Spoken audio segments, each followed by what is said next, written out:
Hola a todos, me llamo Talía, tengo 5 años. Hoy día vamos a aprender la quechua y nos va a acompañar nuestro tío Walter. Hola, hola a todos mis amigos de redes sociales. Ya estamos aquí. Así es como dijo Talía, ya vamos a empezar con clases de quechua. ¿Está listo, Talía, para aprender?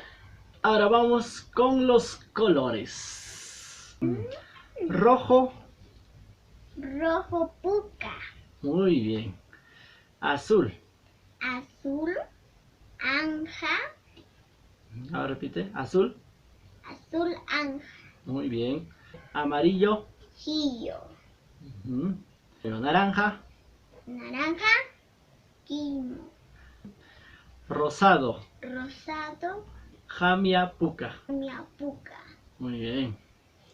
Morado. Morado cuyi. Muy bien.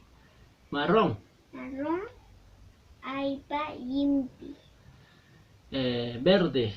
Humer. Muy bien. Celeste. Celeste jamia anja. Muy bien. Ahora sí, vamos con los animales. Vamos a aprender nombres de animales. ¿Listo, Talía? Perro.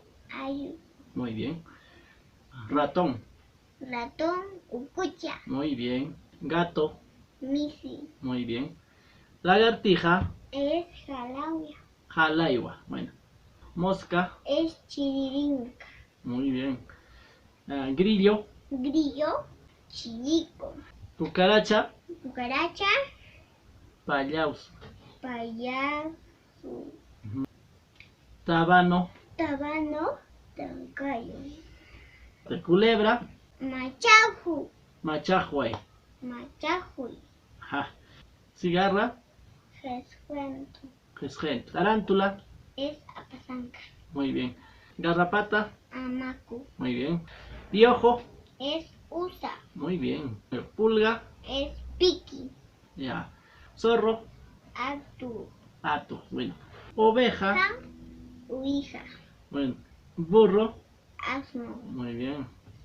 Vaca. Es huaca. Ajá, muy bien. Chancho. Cuchi. Ajá.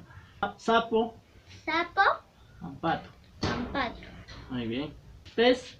Chauya. Chayua, ya. Mariposa. Pipinto. Ajá. Perdiz. Yuto. Ajá. Picaflor. Jinti. Oso.